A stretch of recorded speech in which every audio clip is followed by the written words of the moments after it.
Moreno Verabeno. Hello, Amos, and how are you? Try to catch you off with a bit of a surprise. Yeah, Don't know when I start. Got me, Amos. I'm well today. We have an interesting topic. We picked a topic. We didn't say what it was last week. Mm-hmm. But we picked a topic, and it's going to be Israel versus New Zealand.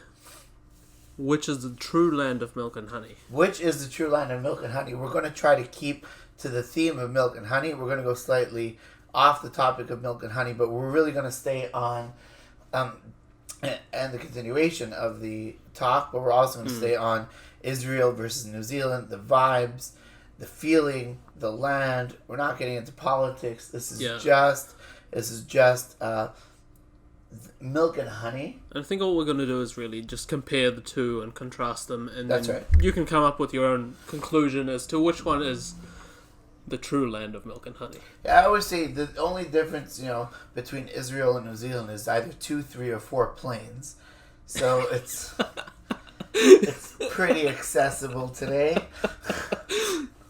Yeah. Yeah, and I want to start with a story. So I came to New Zealand after Amos. After Amos, I came here in October 2018, which is about 2 years ago.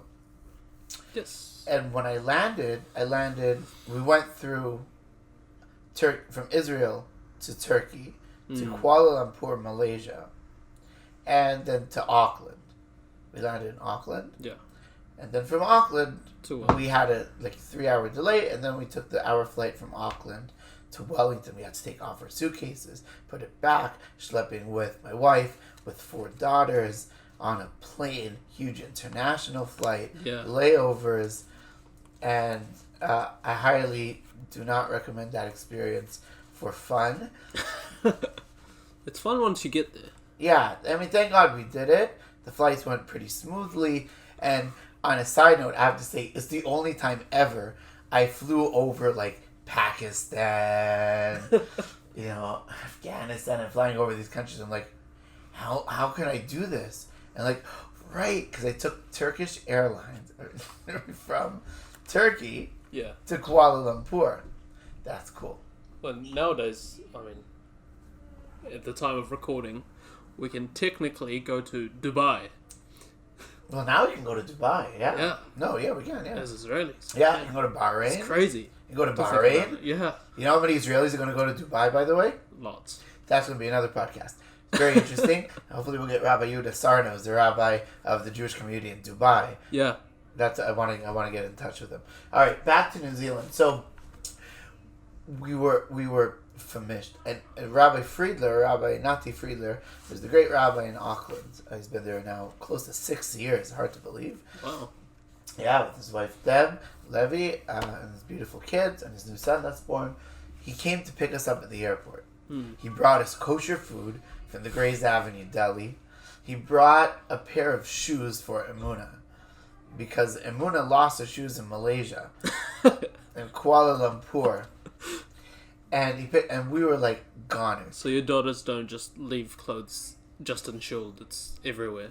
Yeah, they leave. Yeah, they're like reptiles. They shed. So, anyway, Muna's flying without shoes from Kuala Lumpur to Auckland. We're really hungry. We brought food. We're tired.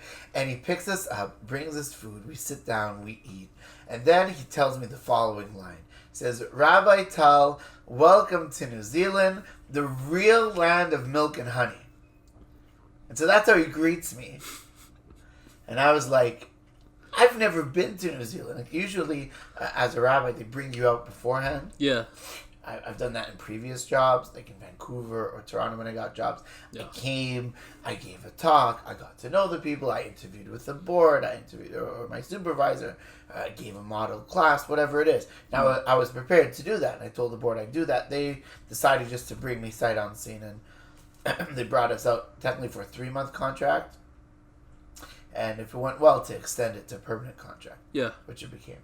So that's what we did. It was a good 3 months. Yeah. So I've been here now 2 years, thank God. And I was thinking, what's the connection between milk and honey? And that's how we introduced New Zealand. Since then, I've gotten to see a lot of the country, though I've only started to scratch the surface, but I have been in many areas throughout New Zealand, as have you. You've probably seen more of New Zealand than I have. Yeah, through an infamous road trip. That's, again, a topic for a different podcast. Different podcast. But I'm starting to see also, based on kosher certification, businesses learning the New Zealand economy, and also just seeing the beauty of the country, why Rabbi Friedler referred to it as the land of milk and honey. And of course, the land of milk and honey is an actual, well, it's the literal translation of what the Torah talks about. Yeah. Eretz Zavat Chalav Udvash, a land that's flowing, Zavat, which means Milk and flowing of Chalav, milk, Udvash, and honey. Now the question is, does Chalav mean milk, and does Dvash mean honey? Yeah. And as in all good Jewish commentary, what's the answer? We don't know. It's an argument. It's an argument. Correct. No, we do know. But We it's do an know, argument. but it's an argument. That's right. See, by the way, that's another thing. Like, the whole concept of arguments is something that really distinguishes Judaism from a lot of other religions, especially Islam. Yeah.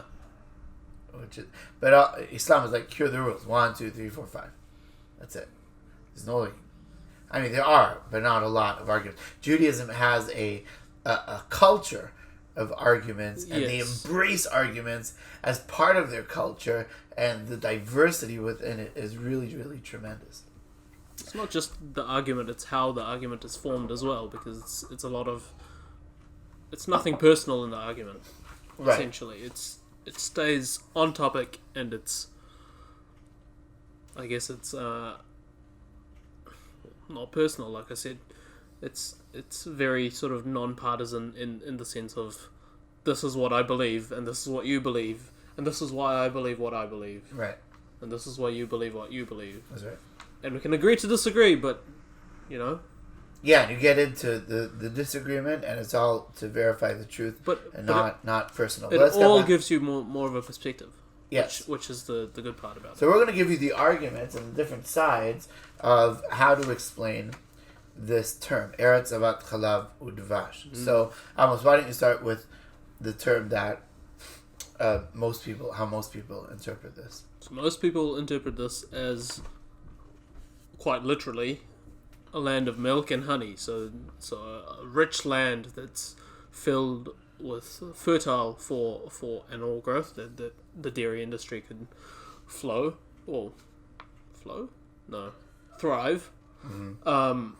And honey, I guess that refers to the horticultural industry in the sense where your crops can thrive, and you can have, bees going around and pollinating plants and all of that. So in my understanding of the literal translation of milk and honey, that's what it means.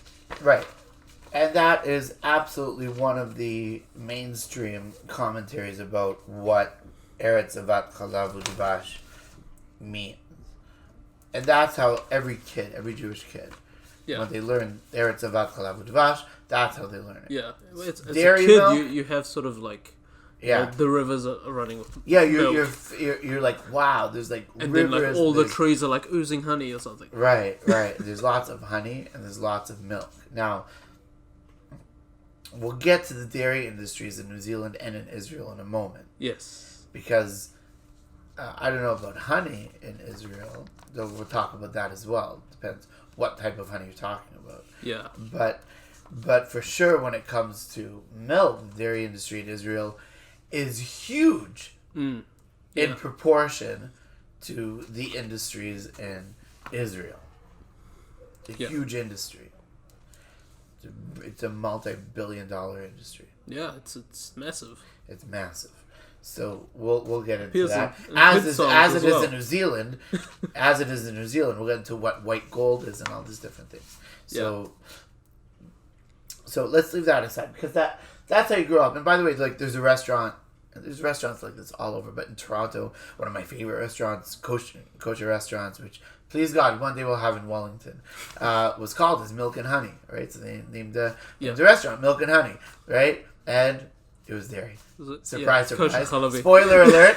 Spoiler alert. That was going to be my question about it. They did not serve shawarma. That would have been... Shawarma is my favourite. I love a shawarma. Yeah. I'm partial to a good shawarma.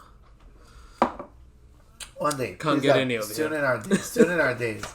Well, you get treif ones. You just can't get kosher ones. Yeah. I'd stay away from that. Yeah, it is. Yeah, you don't know what they put in there. It's just random meat on a spit. I do miss that, though. Yeah. I do miss it. I go to Israel just for a good shawarma and fly back, you know? Yeah, 3 weeks last time I was in Israel. Pretty much The exclusively first thing ate you do meat. is shawarma. It's like, but it's 9 a.m. I don't care. Yeah, exclusively pretty much. Except for breakfast, we had my favorite cereal in Israel is kariot. So we had that. Kariot, that's so bad for you. That's like heart attack in the box. It's so bad, but it's so good. I know, chocolate filled with chocolate, for those who don't know. Kariot. I can't eat it because I'm going to have a celiac now, but I used to eat kariot. Oh man, when you eat kariot... So that was breakfast, and then lunch and dinner were something that was basari, generally. So you basically have the equivalent of Cocoa Pops filled with M&Ms melted. And then shawarma. You don't make it sound good. But it was so good. It's a good Jewish diet. I always say the Jewish diet is like crackers, herring, whiskey. And fast. 3 times a day. 4 days of the year. And fat, yeah. And you fast for 4 days of the year. That's it. And then we're good. Yeah. It's a good life. It's a good life. So there's a machloket, there's a dispute in the... It's brought in the Mechilta, which is a Midrash commentary to, I believe, the book of Shemot, and also to the book of... Yeah, it's the book of Shemot, but it's also, this verse also appears in the book of Bamidbar, Numbers, and the book of Devarim, Deuteronomy. It appears multiple times, especially around the spies referring to Israel, describing the land of Israel before they slandered it. They described it as Eretz Zavat Chalav, Dvash, Hi, Vezeh Pirya, and this are its fruit, and the fruit are in abundance. And it really showed of the abundance of it. So Rabbi Eliezer has an interesting take on it. There's Rabbi Eliezer and Rabbi Akiva. So Rabbi Akiva says, like Amos said, right, which is basically what we teach. Chalav the chalav vadai. It's standard animal dairy milk. And Dvash is Dvash hayarot, which literally means the honey of the forest. And many commentators say the forest actually refers to bees, because bees have their beehive in the forest, which also is another connection, by the way, I forgot to mention, between Wellington and honey, is that the parliament is literally a beehive. A beehive in the shape of a beehive. Yeah, it's parliamentary offices. Fine. The parliament is next to it. But yeah, I the parliament building, as I tell my friends, it's called a beehive. As I tell my friends, I smell what you're stepping in. Okay. That reminds me of a really bad joke, but I won't tell it. So that's Rabbi Akiva. After recording. Yeah. Offset. Okay, Rabbi Eliezer says, the chalav the chalav perot. Not parrot, cows, but perot, fruit. It is the milk of the fruit. You can imagine coconut milk, almond milk, things of that nature. Because you can make milk out of fruit, especially today. You know, almond oat milk. You know, you can make milk out of a lot of things. Very, very popular today. Very, very popular today. Especially people want to go dairy free. Is it literally the milk of the fruit? Or could it be like, say, fruit juice? From the... Yeah, maybe. I mean, it's chalava perot. Because, like if I make grape juice... It doesn't... Is that chalava perot as well, technically? Yeah, you could say, yeah. Juice, when you juice a fruit, it can be milk or juice. Yeah, fair enough. But basically the liquid that flows out of the fruit. Oranges, like, you know, Jaffa oranges are a big thing. Yeah, right? Massive thing. Oh, fresh orange juice in Israel? It's like Florida. It's really good stuff. It's really good. Really good, yeah. And the dvash tamarim. which really makes most sense in the context of the Tanakh, which is date honey. Silan, as we know it today. And if you think of dates, I mean, Israel is very prominent with dates, fresh dates, good dates, especially around Jericho. Jericho is literally called Ir HaTamarim, or the city of dates. And there are a lot of palm trees even today in Jericho, everywhere, and they're very, very juicy and very good. Silan is actually a very good sugar substitute. It's much healthier for you. And if you think about it, the famous verse of the 7 species of Israel, it talks about Eretz, Chita, Useora, Gefen, Te'ena, Verimon, which is Chita is wheat, Seora, and just translate for our listeners, Seora is barley, Gefen is grape or wine, and we'll get to that in a moment. That's actually one of the commentaries of Chalav, right? White wine. Te'ena, which is figs, Rimon, which are pomegranates, and then the last 2 species are Eretz Zeit Shemen, the land of the oil from the olives, like not the olive itself, but the oil from the olives. Zeit Shemen, Udvash, and honey. So if it's the growth in the ground, it's not referred to bees' honey. It's not talking about animal derived products. It's talking about fruit-derived products or fruit themselves. Yes. Or growth of the land. Yeah. Which we call fruit. Like wheat is considered a fruit, but fruit of the land versus fruit of the tree, right? Yeah. So it is biblically. And so that refers to honey from the dates. And dates are one of the 7 species of Israel. They have a special classification as far as their blessings, as far as the after blessing, you say, and they have a special status versus other fruit in Israel. Even if you go cherry tomatoes or mangoes or papayas or whatnot, they're not part of the 7 species. There's something special about the 7 species. Yeah. They have halachic ramifications, spiritual ones as well. But the point is that Dvash, in that pasuk, in the 7 species, only refers to date honey. And therefore, when they say Eretz Avat Chalav Udvash, there's a high likelihood that, according to Rabbi Eliezer, it's referring to date honey. Rabbi Akiva's point is that they're 2 different verses, and therefore, when you refer to Chalav as an animal-derived product, the Dvash also has to be derived from animals. That's interesting. So it really depends. That's a lesson in commentary. So the argument then is about whether it refers to the land or to animals. That's correct. In that sense. That's the argument between Rabbi Eliezer. By the way, and if we're not talking about having kosher meat readily available, pretty much any restaurant, the thing that I miss in Israel is really good dates. Really good dates. Yeah. Which we don't get as many over here. No. And the ones that you do think are really good, the Israeli ones are better. Much better. And I guarantee it. Yeah. Or if you get it like fresh in like Turkey or places like that. Yeah. Fresh figs. But like fresh figs. Yeah. That are pink. You get it in the spring in Israel. You go to the shuk and you buy it, and they charge a fortune for it, but it's really good. I have a distinctive childhood memory of going back to Kibbutz Ga'aton, where I spent the first few years of my life. And, the first year of my life, I think. But I went there as, a child aged 6 or 7, and I had a fig straight off the tree. And it was the best fig I've ever had. It was so good. I remember it 20 years later. Wow. That's fascinating. Anyway, back to the topic at hand. So, because the whole point is to try to connect Israel and New Zealand. Yeah. Right? Yeah. So, one connection will be dairy. If Chalav is animal product. Yeah. But also talk about juices. I'll talk about that as well. Very prominent in New Zealand. So that's one, and we'll get to that in a moment. Second connection is wine. I mean, talk about Marlborough Sounds or even Hawke's Bay, and even a little bit in the Martinborough. Wanganui. That's pretty close, but Martinborough. In Martinborough, They have wine there. Yeah, they have wine, really good wine all throughout New Zealand. Yeah, and a lot of wines. Central Otago, I believe. Yes. Central Otago won an award here. It's one of the top 50 wines in the world. On that infamous road trip, we went to a racetrack in Central Otago, Oh yeah. and they have a car museum as part of it. Okay. And I didn't really want to go karting, Oh no. but my other two friends did. So I went to the car museum. Did you crash? No. Oh. I just went to the car museum Oh. instead, and the other two went go karting.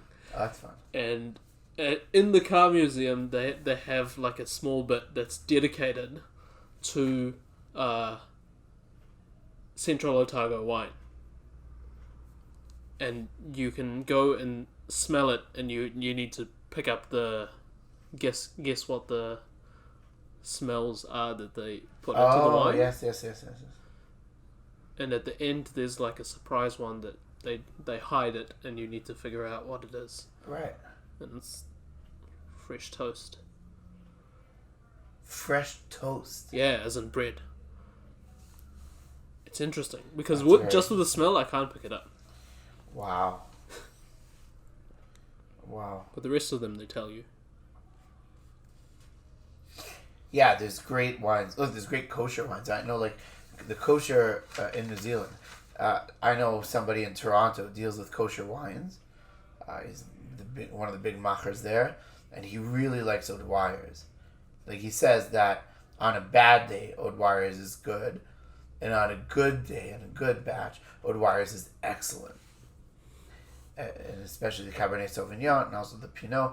Very, very good quality stuff.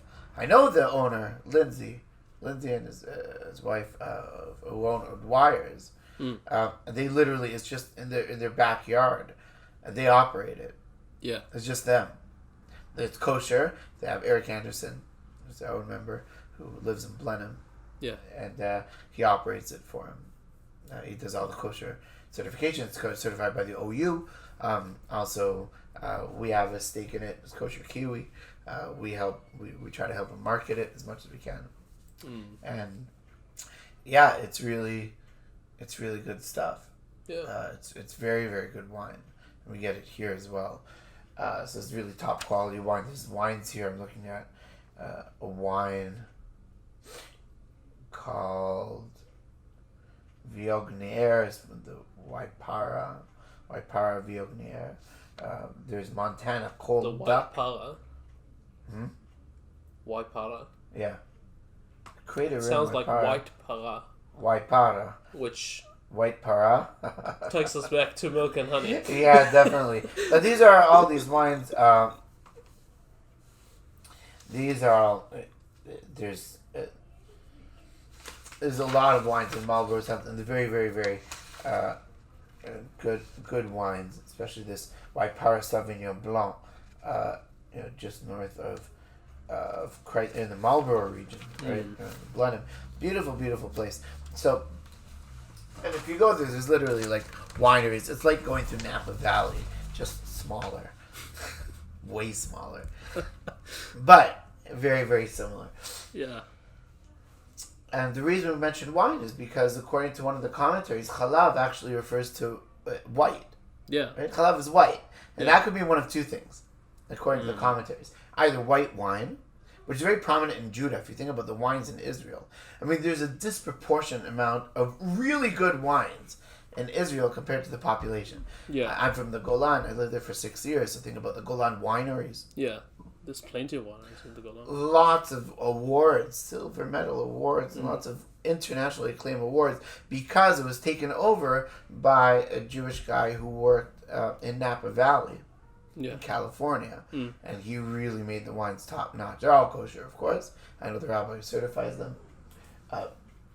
It's really impressive, and they have really the Hermon wine, the red Hermon wine. And plus, in Israel, you get them for cheap.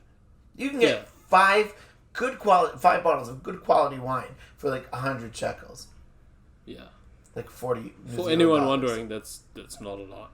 That's cheap. 100 shekels. That's like is not a lot. it's like $30 US for five bottles of wine. It's, 5. yeah. In Vancouver, British Columbia, where the liquor tax is over 100%, one bottle can cost you like 60 Canadian dollars. Yeah. 50 Canadian dollars, right? Yeah. Yeah. Easy. In Toronto, you can get good quality kosher wine for like $20, 18, 20, 21, 22 Canadian dollars, right? Yeah, well, we're about 20 odd Yeah, we have 20 something New Zealand dollars here. Even the local ones, because they use between 20 and 24, I think. Yeah, there's some a little bit more, but yeah. But I haven't worked in the shop for a while, so yeah. Oh, you asked your brother. So yeah, he can't sell it anyway. He's still young. That's true. He can't sell it. Tell him not. But he knows the prices. Yeah, he should know. I hope so. Or maybe he doesn't because he can't sell it. One day, Nathan. One day, if you're listening. He'll listen. I'll make sure he does. Yeah, make sure he does. So that's and there's white wine in Yehuda. He talked about in the Tanakh that the people of Judah were literally like as a kind of as a not quite a euphemism, but as an exaggeration. They said they used to wash their clothes in white wine. Oh, wow. Because they didn't really do that, but it's although as if they did, that would smell very interesting. Yeah, it could smell like. Or toast. maybe it could be a commentary on the fact that they were so involved in the process of making wine all the time that they could have smelt like it. Absolutely, that's right. But basically, there's an abundance of wine. I mean, I think of even where I got married. I got married in Kibbutz Sorah, which is by Beit Shemesh. And Sorah has their own wine, Tzora. Really good. It has like a kick to it. It's a really spice to it. And it's just really good wine. It's marketed all around Tepperberg wine. Wine around the hills of Judah. Lots of great wines. All the Carmel wines. I know somebody... Pretty much every wine except the ones that are, good for Tilush. Good to do Kiddush on. Which are not that great. No, but the point is... Okay. I have to take 2 minutes here. You give my whole spiel, which ties into the dairy industry in Israel, which I was going to talk about anyways. Yeah. About really good marketing scams. There's 2 really good Jewish marketing scams. Right. They're not scams. They're more spins on it. It's legitimate. Yeah. Right? But that they basically have people's minds so twisted that they made lots of money off of it. Okay. All right. You ready? First one is Kiddush wine.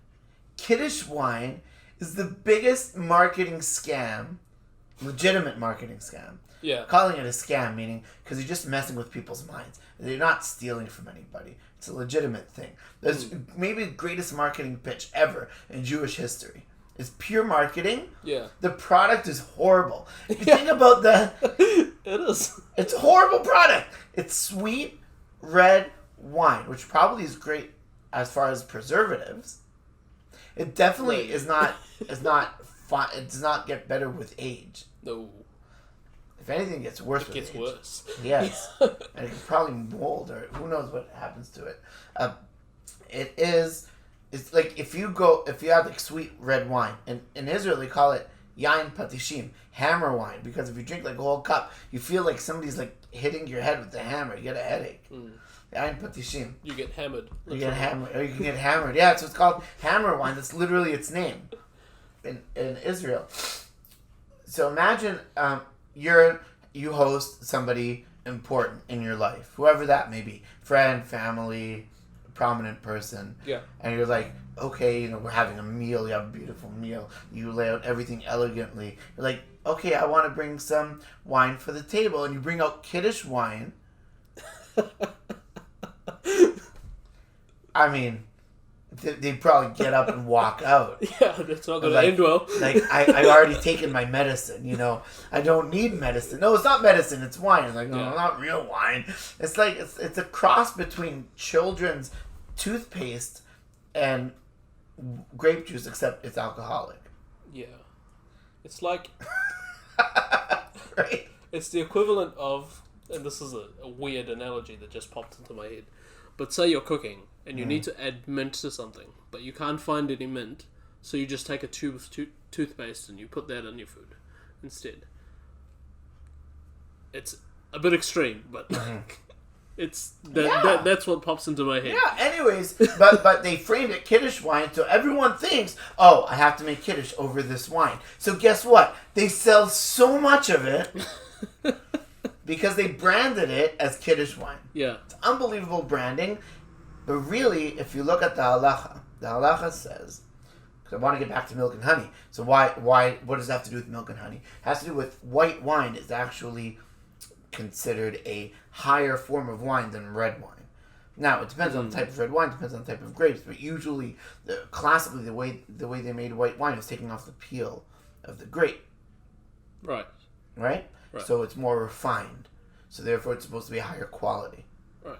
Today, if it's higher quality, it really depends on the wine, on the type of grape, and so I won't get into that, right? Yeah. But so you take two grapes, and one red, one white, same grape, and one's more refined than the other. Then white wine, you should. So the halacha says you should make kiddush on white wine because it's the higher quality.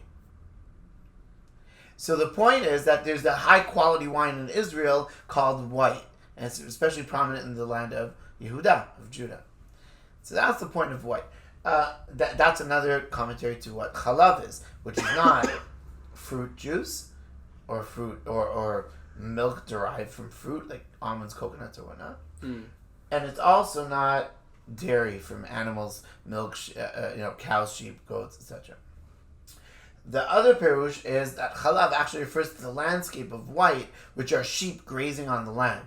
There's definitely a connection between New Zealand and Israel when it comes to sheep. I mean, Israel. Yeah. I mean, if people describe New Zealand, the way they describe New Zealand cynically is there's like 5 people and 80 million sheep, right? Yeah. Now, by the way, we're down from 65 million sheep to 30 million sheep. Yeah, that's mainly because they've exported it. Because the $900 million a year export market to mainly Muslim states who want halal sheep. And they have halal butcheries through the Federation of Islamic Alliance of Australia and New Zealand, FIANZ, all throughout the country. Yeah. I know, because I spoke with them. I mean, there's sheep everywhere.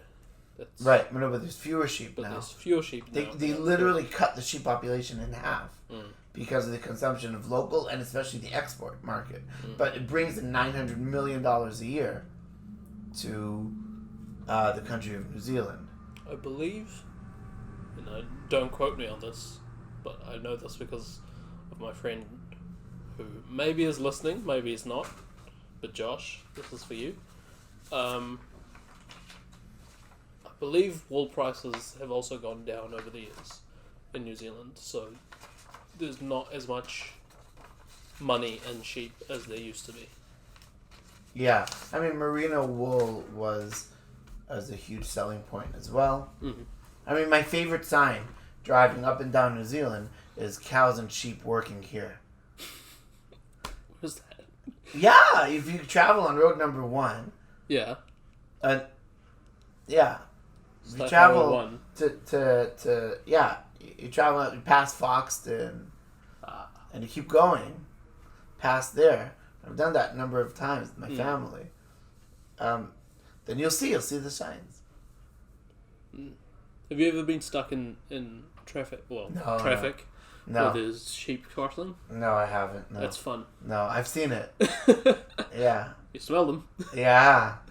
Yeah, I don't mind. The smell isn't too bad. I've been in charge of lamb kills. Yeah. Yeah. So, chicken kills. So I mean, I've seen that, but then you get to really see the inside of the sheep. Yeah. Take off the outside of the sheep. Yeah, that's a different topic altogether. But I mean, there's lots of sheep in New Zealand. More sheep than people. Yeah. It's like New Zealand, Wales. There's a few places like that. Where there's more sheep than people. Yeah.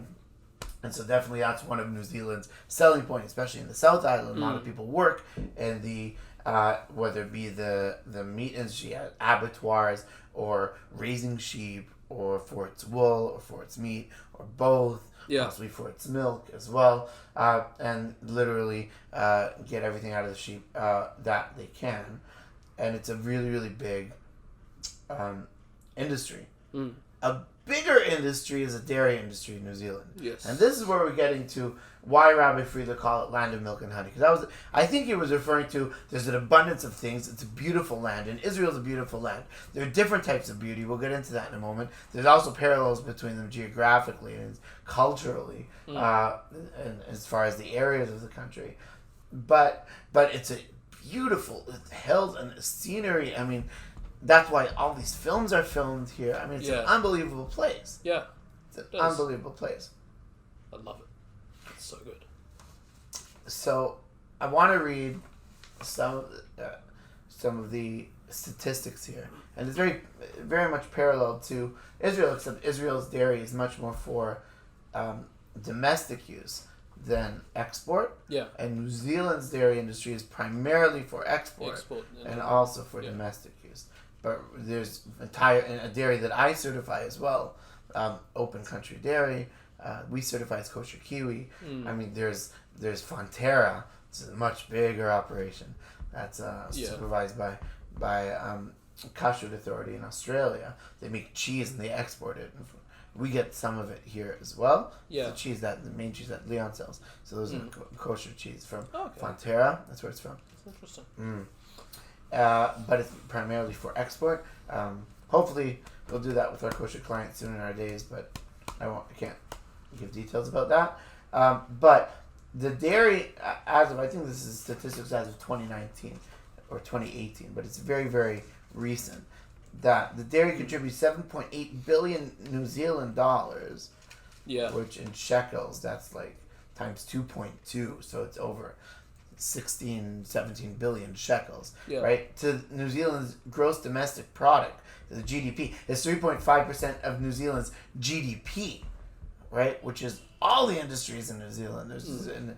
And more than that is it contributes between 13 and 15 billion dollars in revenue to New Zealand's export sector. That's of March 2016. Right? It accounts for more than 1 in 4 goods export dollars coming into New Zealand. Some 30 to 35% even. Yeah. Almost 1 in 3. The dollars for export comes from dairy. We're talking about dairy. We mean not just milk, but we're talking about milk powder. A lot of milk solids. Powder. Milk solids. We're talking about cheeses. Talking about a lot of products. Not I've necessarily heard the milk before. itself. I have a friend who's told me this before, that New Zealand exports so much dairy that, being a world leader in the export of dairy products, they almost set the price internationally for dairy. Yeah, it's called white gold. I mean, I see how much milk powder the plant that we certify makes, and they have only like 4 plants throughout New Zealand. Yeah. They're not even, I mean, there's other plants as well. I mean, it's really unbelievable. Have you ever driven past the Fonterra factory? Mm-hmm. Yeah. Massive. It's huge. Yes, I have. Look, I've climbed up a silo in Open Country Dairy. I've climbed up the where they process. It's very loud. Where they process the milk, heat it up, and turn it into milk powder. And at one time I'm like, I want to climb up because I have to see it. I'm certifying it. I have to see everything goes on in the process. And I climbed up. It's like, okay, it's a few stairs. It's like 13 stories of stairs. Yeah. Inside. Yeah. No, but that's not Fonterra. No, that's Open Country Dairy. Yeah. Huge thing. It's like the size of it seems like the size of the Myers Hall, but it's way taller. Yeah. Way taller. And she said, just wait till you go to the one in Fonterra if you ever go there. Yeah, I've got a friend. It's like my friend up like Josh, 30, who 40, I 50 mentioned stairs. before, he lives close to Edendale in Southland. Okay. And that whole wee town pretty much exists because the Fonterra factory is there. Right. So on one side you have the houses, and then you have the Fonterra factory, and you drive past the Fonterra factory, and you're driving for like 5 minutes. There's all Fonterra factory, and it's a country road, so you're driving at 70 kilometers an hour. You're not driving slowly by any means, but the thing's massive, and you see it from so far away that you can be on the other side of Southland and you can kind of get your bearings as to where you are because you can see Edendale's Fonterra factory. It's pretty amazing. So the dairy sector, for example, you mentioned Southland, so it accounts for 14.8%, almost 15% of Southland's economy. Yeah. Yeah. 11.5% of West Coast economy, 10.9% of the Waikato economy. These are very significant jobs. Yeah. The average wage in the dairy sector is $72,000 a year. It's very good. That's a good wage. As opposed to like $58,000 a year for average agriculture workers. And we're talking about, turnovers in the billions of dollars. And I see how much they make in a day. It's an unbelievable amount of dairy.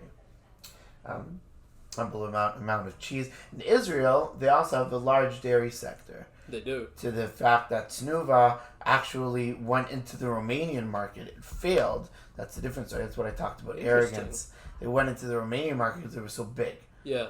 Right. They ultimately failed there because they couldn't compete with Danone and they went about it the wrong way. But think about all the kibbutzim. Most of the kibbutzim have dairies.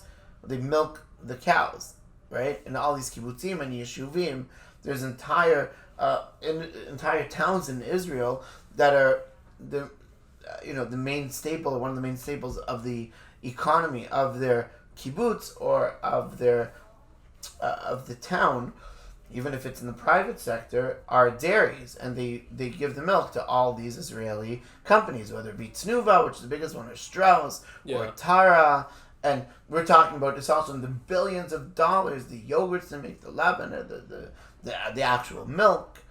They even have a song in Israel, right? Yeah, yeah. Right? V'vihu litnuva bitzim v'chalav, right? Ha'oto shalanu gadol v'yarok. And it talks about the kibbutzim, like what's it talking about? Our car is big and green. Yeah. And Tnuva eventually changed its branding many times. Yeah. Tnuva was owned by the kibbutz board of directors. Yeah. By all the kibbutzim movement. Yeah. And now it's its own company. It's very different. The organizational structure today, which is also interesting to get into another time. I find things fascinating. And I remember asking Mum about the Tnuva song, the Otto Shelanu, Gadol V'Yarok, and I asked her, was it Tnuva? What's Tnuva in the song? What's the significance? She goes, it's the company, the cars selling dairy products and eggs to the company. Right. Like, well, why is it in the song? Why is it in the kid's song? Yeah, that's how ingrained Tnuva. It was a monopoly. Yeah, it was a monopoly. It's not a monopoly anymore. Strauss definitely cut into Tnuva's. Yeah, but Tnuva is still a massive industry. Yes, it is. Tnuva also does chickens. Tnuva does a lot of different things. Yeah. But Rav Vitman is the rabbi of Tnuva. Huge company. And when they went to Romania, like, how big is the company? When they went into Romania, they lost over 100 million shekels. Yeah. And they're still okay. Yeah. And they're a massive company. It's ridiculous. It's a massive company. Yeah. Right, on a gamble. But, but what did Tnuva do? When is their biggest spike? When is their biggest peak time? What holiday? Shavuot. Exactly. This is the second marketing scam. Also known as Cheesecake Day. Well, why? But right, because there's a midrash about Shavuot, about them not eating dairy and meat and separating. Also, they separated from their wives 3 days before, right? The men before Har Sinai, before receiving the Torah at Har Sinai, and this whole midrash. And basically, Tnuva said, "Oh, what does that mean? It's the Chag HaChalav. It's the dairy holiday. So buy dairy." And oh my God, the amount of dairy that Israelis buy, and all around the world, by the way. Yeah. But especially Israelis buy on Shavuot is disproportionate. They lose their minds. Yeah. Like, you can't make enough milk. Like, the cows are like working overtime and like smoking joints afterwards because they're so stressed out. The amount of milk they have to pump out around Shavuot. It's like the cow's like, "Oh my, what do you do today?" "Oh, I don't know. They milked me like 5 times." I don't know why. It's their holiday. Oh, it's their holiday season. I can't keep up, I man. can't keep up, man. They're like, more. It's ridiculous, and they sell so much dairy products. They do. So much dairy products around Shavuot because they took a midrash, they spun it, and they put it in people's minds. It's a dairy holiday, so therefore you have to eat lots of dairy. Here's the question, though. Would you give up cheesecake on Shavuot? Just because you know that it's a spin on the midrash. I'm very happy eating only fleishik on Shavuot. Look, we gotta have at least one holiday where we don't eat meat all the time. That's true. That's true. Look, I'm not against eating cheesecake. I'm also not against it. I'm just saying it's brilliant. It's a brilliant marketing ploy. And the point is, in Israel, they make it's also about 15% of the GDP, even 10 or 15% of the GDP it's a big chunk. Dairy. It's a big chunk. Is dairy. It's in the billions and billions of shekels, and that's a big. I don't know if it's as big as the startup industry. I don't know how it compares to the tourism industry. You know, not in pandemic years. Tourism goes up and down. That's a different story. But so we had a bit of a pause. So back to dairy. So the dairy industry in both places are big. I don't think the sheep is very interesting because obviously the sheep or lamb industry here is much larger than it is in Israel. Yeah, but I don't think it's... I mean, it's much larger, yes. Well, even percentage-wise. But the interesting part is that if you look at all of the leaders in the Tanakh, they're essentially shepherds. All shepherds, yeah. Right? Even look at all the 7 ushpizin. They're called Shivat HaRoim, the 7 shepherds. Avram, Yitzchak, Yaakov, Moshe, Aaron, Yosef, and David were all shepherds. All shepherds, yeah. So, I mean, that's just really interesting. A lot of parallels between watching over sheep and watching over people. Even though we're not comparing sheep to people, but we're comparing the leaders. We're comparing the leaders. It's a dicey comparison. It is a very dicey comparison, but we're comparing the leaders taking care of the sheep, and the compassion and the dedication to it, and the leaders taking care of each and every person. That's what we're comparing, not the sheep to the people, but the leadership styles between a shepherd and a leader. That's what we're connecting. Yeah. So that's also interesting. The honey industry, I mean, I certify honey, and so does Rabbi Friedler. Lots of honey in New Zealand, Manuka honey. Yeah. It's very, very sought after product. It's a Yeah. very high level product. I think it's becoming a bigger export. It is, and it's also, like, even when I lost my voice in Rosh Hashanah, one of the things that helped me was, you have the 10, I forget what this is called, no, not BPA, there's a grade, I think you had a grade like 100 plus, I think UPA or UAE, or is a different grade of Manuka honey that's more of a medical grade, so it could help you medically. Yeah, I knew it had medical benefits. I didn't know that there was a measure. There's different grades. Oh yeah, there's all these different grades and how it's blended, and it's very interesting stuff. It's really, really interesting stuff. And honey is also big, also an internal product, and also a big export product for New Zealand. I mean, Israel, you definitely have Yad Mordechai, who's dedicated to making honey. I actually know the person who's in charge of the honey. There was the CEO of the honey factory in Yad Mordechai. Going back to scams, is Rosh Hashanah a honey scam? Well, that's one of the... you could say they milked it. It's less of a scam. It's more of a... It's the actual tradition to eat honey. Yeah. Right? It's the actual tradition to drink grape juice and wine. But they didn't spin it. But not horrible wine and spinning it to Kiddush wine. You know what I mean? Like, you ask... I mean, this Kiddush wine thing is unbelievable. Like, you ask people about... Maybe we'll talk about this. We're talking about marketing Judaism. I mean, you say, what do you have for wine? Oh, you can't make Kiddush on good wine. You have to make it on Kiddush wine. People will tell you this. Yeah. Like, ask, like, even people who run the store. They'll tell you this. Like, no! You're supposed to make it on good wine. Like, you're supposed to make it on Weyer's Cabernet Sauvignon. Not on finely aged hammer wine, which tastes like medicine. at best. At best. It's cheaper. Yeah, for sure. Unbelievable. But yeah. Unbelievable.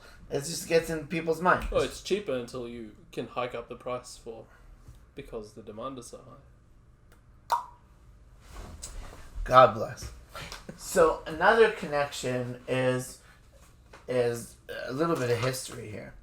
So New Zealand and Israel have a historical connection. Most people don't know about this, and I gave a whole presentation together with the Honorable Alfred Naro, who I believe is still in Parliament, so I didn't check in with him after the election. He's part of the National Party. Yeah.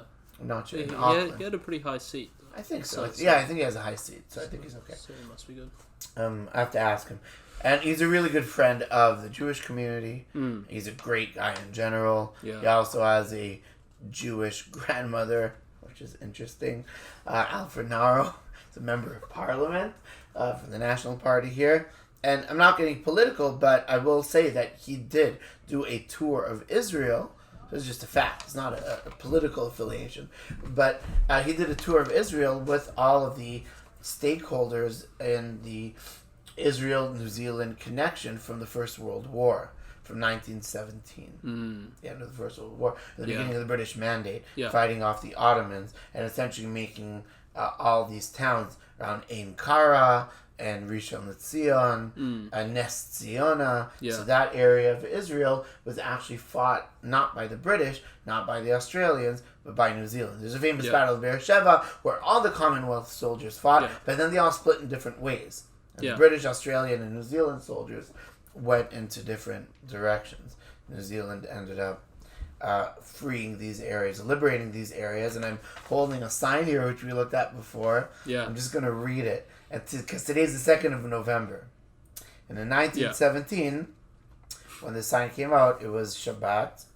2nd of November was Shabbat, and it says like this. I'll read it, and this is an unbelievable sign. You can find it on one of the websites that talks about the New Zealand Rishon LeZion connection and Ayun Kara connection, Ayunkara.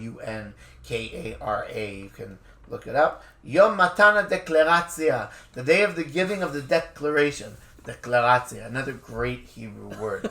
Yom Shabbat Haba, next Shabbat, or Saturday, Sheni b'November, the 2nd of November, Hayom Shabo Huchra, Be'ofen Rishmi, they when the battle was fought and decided officially, Tzidkat Rishatenu Historit, our historical demand and claim, Mitzad HaMemshala HaBritit, on behalf of the British government, היום הזה הוכרז מטעם ראשי הסתדרותנו הציונית לחג לאומי כללי. This day is proclaimed as a national holiday by the head of the Zionist Federation organization. Wow.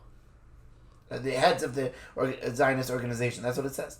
הוועד מסדר חגיגה עממית לכבוד היום שפרטיה יפורסמו במודעה מיוחדת. Essentially, there's going to be a special holiday that is the announcement is going to go out in the future, and they have all these things for people to do, like please light candles and light your lights on Motzei Shabbat. They didn't say on Shabbat. Very, very nice. It's a nice touch, I think. But wave your flag, a national flag.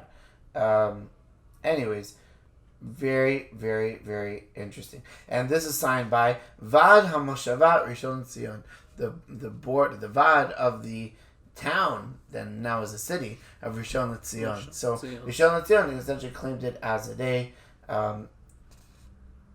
Flags, lights, a declaration, and it was freed from the Ottoman rule by the British Empire, by New Zealand Army. So there's that today, connection. 103 years ago. 103 years ago, today, exactly. So that's very interesting. Time of recording. Time of recording, that's right. Time of recording, not time of when it's... of release. Of release, that's correct. So this is recorded on the 2nd of November, 2020. That's all interesting stuff. And look, if you look at the fact that New Zealand's a small country in a larger region. You know, the bigger country in the area is Australia, of course. Yeah. Right, which tries to eat up New Zealand all the time. Yep. Even organizations in New Zealand start with ANZ, Australia, New Zealand. Yeah. You can't get away from that. Even there's organizations, by the way, in Australia. I won't get into beef with Australia. That's be a second podcast. But there's the entire organizations in Australia that will say we are like the Rabbinical Council. Right? Yeah. So the Rabbinical Council of Australia and New Zealand. Did they ask New Zealand? No. They just proclaim that they're the Rabbinical Council of Australia and New Zealand. Now they have 120,000 Jews or so in Australia and like anywhere between 5 and 10,000 Jews in all of New Zealand. So therefore they basically proclaim that. But that's relates to smaller versus larger. I attended once a conference and I think it was Australian people, New Zealanders, Americans and British people, and Australians. It was held in Sydney, and Australians claimed, "Oh, we're such a small country," and I kept hearing that, such a small country, such a small country. It's like, and all the New Zealanders, well, me in particular, are going, "Are you kidding? You're a small country? Have you looked, across the sea?" Well, look, that's like saying, by the way, going back to smaller and larger Jewish communities, it's like saying Auckland is a larger Jewish community, Wellington is a decent-sized Jewish community, and there's micro-communities like in Nelson and Hamilton with like 18 families, you know? So it's all a matter of what you consider. Wellington is relative. It is all relative, yeah. So Australia is giant relative to, but Australia, compared to the United States, is like, it's 10% of their population. Right? Yeah. They have a huge landmass, but as far as political power, nowhere close to the United States or even Britain or even Germany or Brazil or any of these more superpowers. But in the region, New Zealand is a smaller country. Israel, definitely the region is the smallest country. Maybe Lebanon is smaller, but that's about it. But in the region, it's the smallest country. It always has to fight for itself. New Zealand's always fighting for itself. Always. So that's another connection between New Zealand and Israel. Another one is, which you talked about, is interesting dynamic within New Zealand. Yeah. So there's people in Israel, like I'm from the north. I mean, you have this everywhere. You have this in the States where, somebody from the south of the United States, or it depends even where in the south, won't necessarily be somebody who relates in like Miami, who has a different culture. And definitely not somebody from New York. Everything's bigger in right. Texas. So. Everything's bigger in Texas, right? And like, and the Southern California, a bunch of liberal snobs, things like that, right? So you have different, and the Northwest, like Seattle's like, just leave us alone, we're happy, go away. And we have our Starbucks, go away, kind of thing. But come to us for your business, but then go away, right? Colorado's like that. Like you can come, tourist season. If it's tourist season, why can't we shoot them? That's one of the bumper stickers in Colorado, right? So you have different cultures in different places. You ever heard that one? No. My wife told me that. She's in Colorado. It's tourist season. Why can't we shoot them? Anyways, Second Amendment. Good times. God help us. Oi.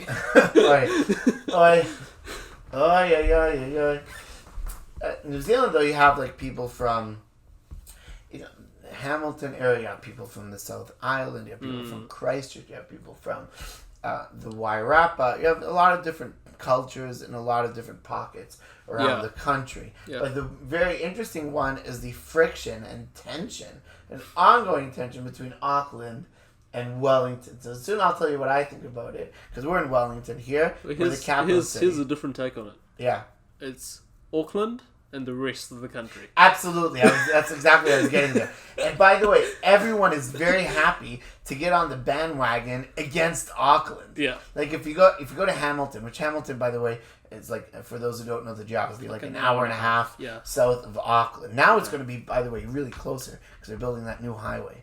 So it's going to be like 45 minutes. And a lot of people that live in Hamilton work in Auckland. Oh yeah, absolutely. Yeah. Absolutely. So it's not like a massive, or vice versa. You can live in Auckland, work in Hamilton now. Yeah. People do that as well. I don't know why you would want to live in Auckland.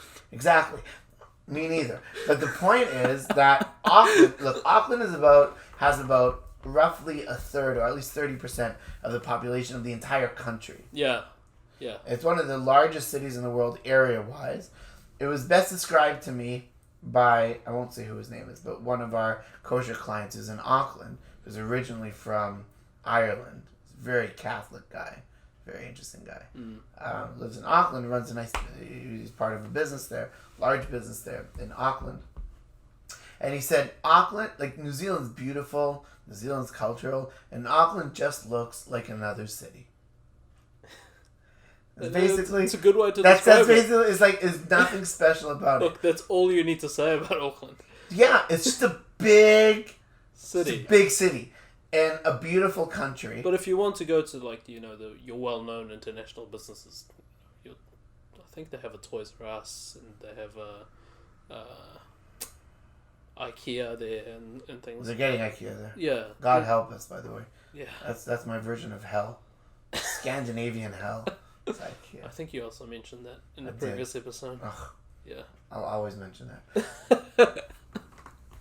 But, like, if you want those big, international labels, you go to Auckland. Yes, well, Auckland is like Tel Aviv, and Yeah. Wellington's like Jerusalem, and this is what I'm getting at, right? So Auckland, it's like what's Tel Aviv? Tel Aviv is known as like the biggest city. Tel Aviv is the Lod technically, but basically Tel Aviv is where all the international planes fly from and fly to. Yeah. You don't have international flights from Jerusalem.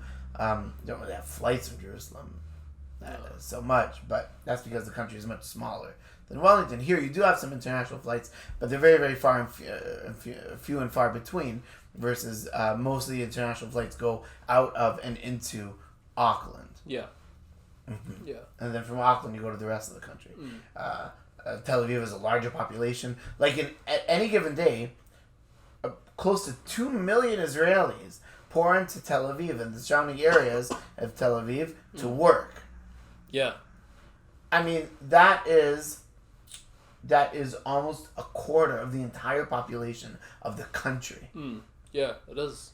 In the actual city of Tel Aviv, the actual municipality. Interesting comparison there. There's So 450,000, 500,000 people, but in the surrounding areas, there's it's closer to 2 million. So comparing Auckland and Tel Aviv, Auckland has the greater Auckland region has about a quarter of the population living there.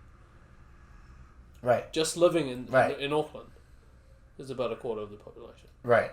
which is Yeah, and if you go an hour radius around Auckland, you basically get to about a third of the population. yeah. 1.6 to 2 million people. Interesting. Another interesting point is there's certain parts of Auckland which are part of Auckland, the super city as it is, and they don't like to claim that they're from Auckland. You look at Wellsford, which is a town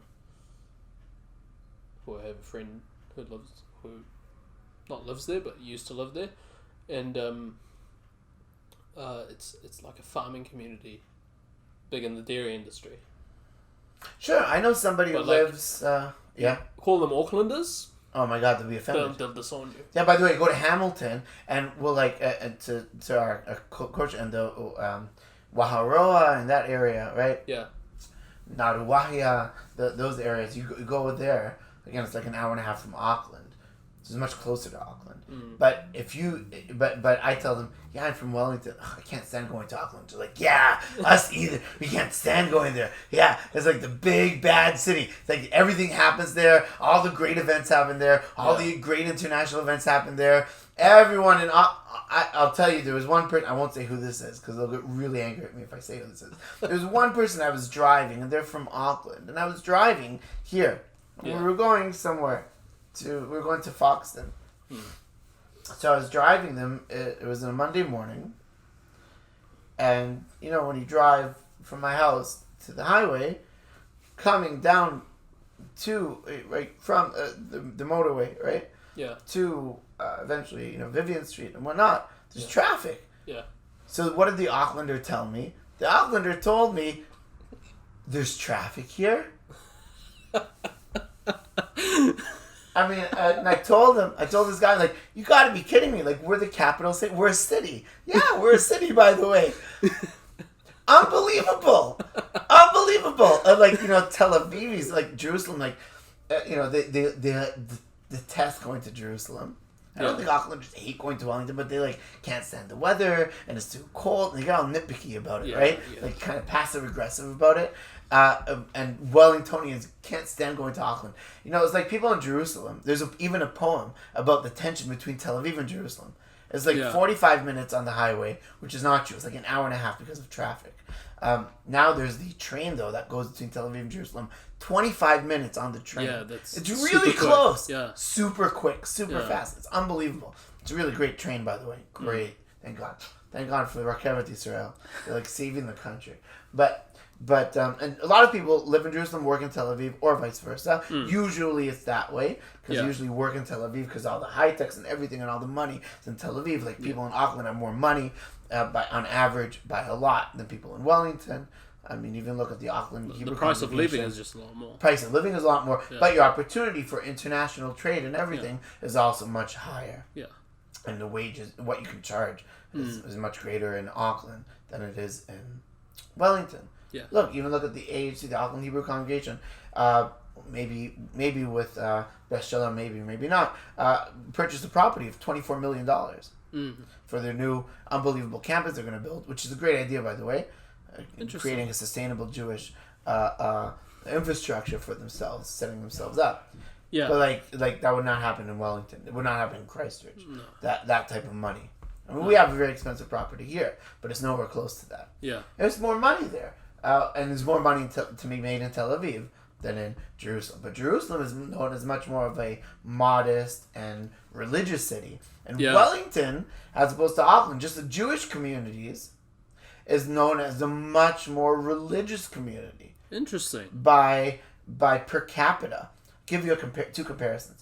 If you ask anybody in Auckland, the rabbi or anybody else, how many religious families you have in your community versus the religious families you have here in Wellington, they're about the same. And we're like a third or 25% of the Jewish population in Auckland. If you think about how many people come to Shul on Shabbat, in Wellington and Auckland, it's about the same. They have double the members. Yeah. So it's really interesting. Well, what's the gauge of religious family? Shomer Shabbat, Shomer Kashrut. Self-defining as religious. Self-defining. Okay. Yeah. Like there's easy 10 families here. Yeah. I mean, there's not a lot of families in Wellington that are really... I mean, if you expand to traditional, keep kosher in the house, even if you do that, for sure per capita, there's more families in Wellington than Auckland. And even in true numbers, it's really comparable. That's very interesting. Like the chicken processing room, the shechita processing room, is in Wellington, not in Auckland. Yeah, that's true. Right? Yeah. Do you remind Rav Friedler that every time he comes down? No, he knows it. No, look, I support Rav Friedler, and everyone has a different... It's a bit of a, cheeky reminder. Everyone has a different... but yeah, he has to come down here for the shechita. I don't go up to Auckland for the shechita. Yeah, good. Let's keep it that way. Right, yes. Yeah, it is true. And we've always controlled the process. And yeah, I've gotten Auckland involved in the process, but much more, especially on the business side. So it's good. But classically, Auckland used to just say, here's the money, and we want a product. And, we'll help with send the rabbi to supervision and anybody else you need. But the entire process was done here in Wellington. Yeah. All the work, all the hard work.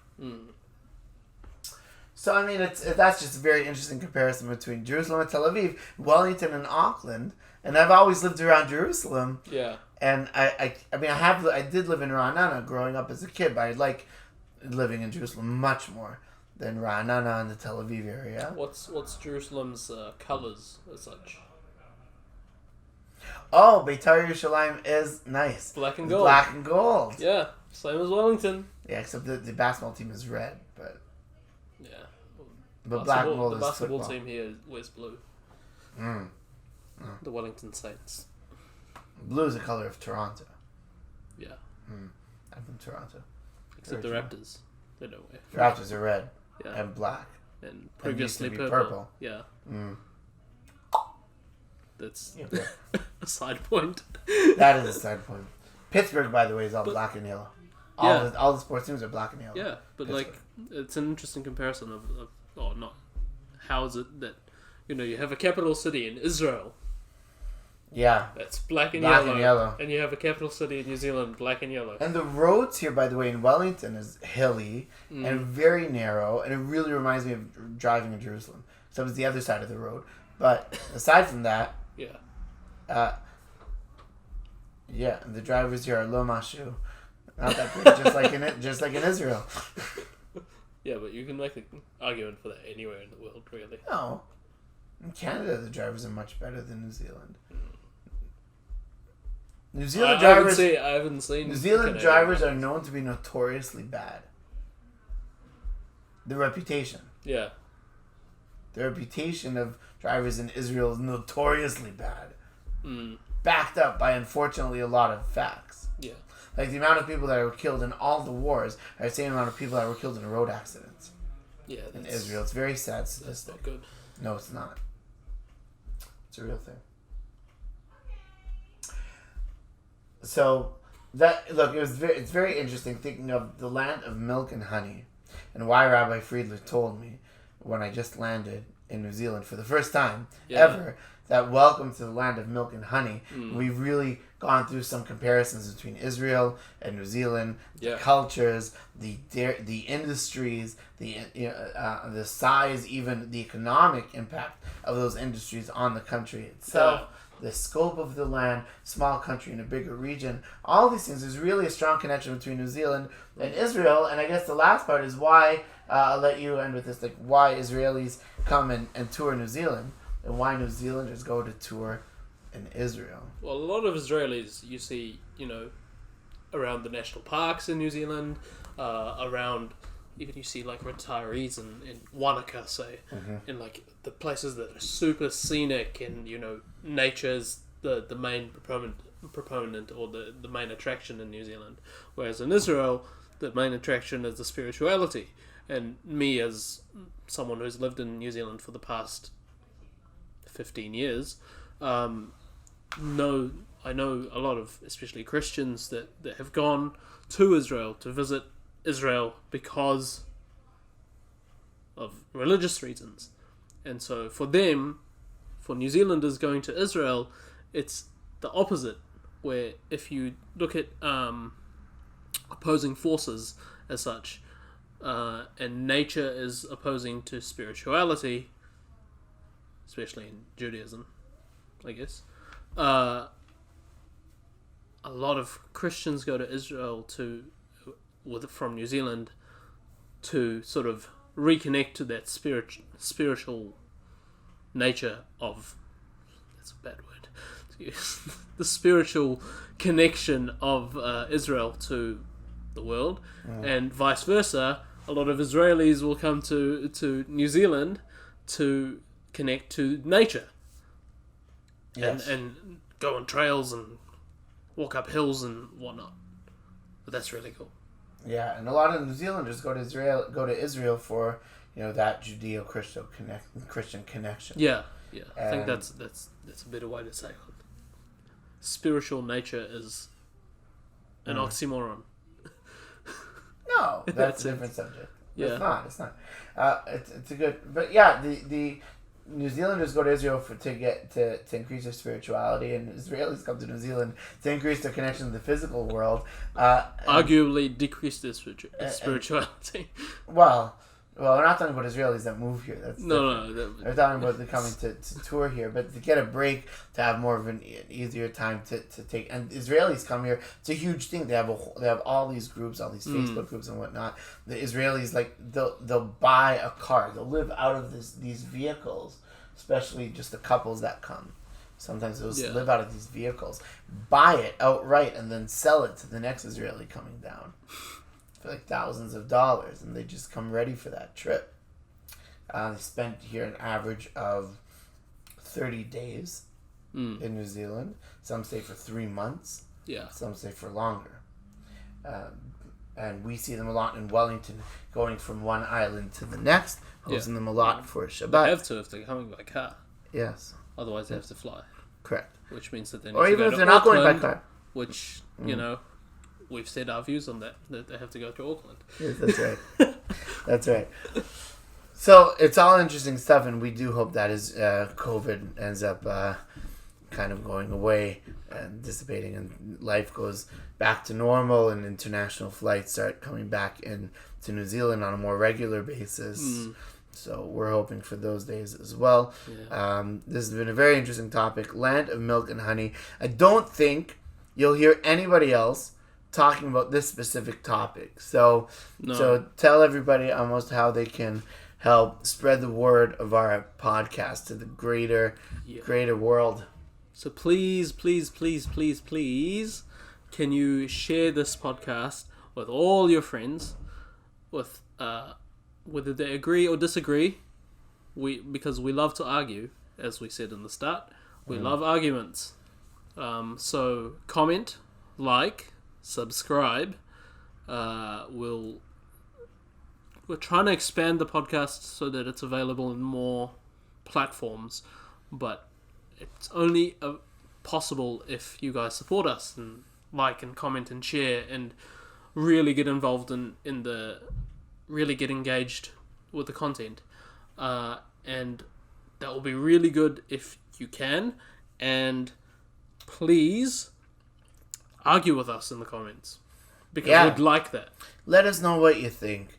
Let us know if you think that Israel and New Zealand have a connection, if you find other connections that we haven't mentioned, or if you think there's absolutely no connection, and we can really argue about that in the comments. Here's another theory. You can even present a different country that might have the same similarities that you see, and argue why that arguably is more of a land of milk and honey than New Zealand is, or more of a land of milk and honey than Israel is. But come to a conclusion and let us know what you think. And otherwise, I think that's us. That is all for today. And next week we're going to be discussing a different topic. Yes. What I'd like to discuss is something I'm really invested in right now, just for myself, is how to build up a Jewish infrastructure in any community. So it's a very Jewish topic. Let's do that. Yeah, it's a very Jewish topic, but it also has to do with infrastructure in general and what I consider to be Jewish infrastructure. Essentially, if you have to build a community from scratch, or if you take a community that is declining and dying off, like how to best go about building that, and what do you need to do, what do you need to have in place in order to build up your community. So that's going to be an interesting discussion we're going to have next week. Good. Okay, we'll see you all, and you'll hear from us next week. Have a good day. Bye.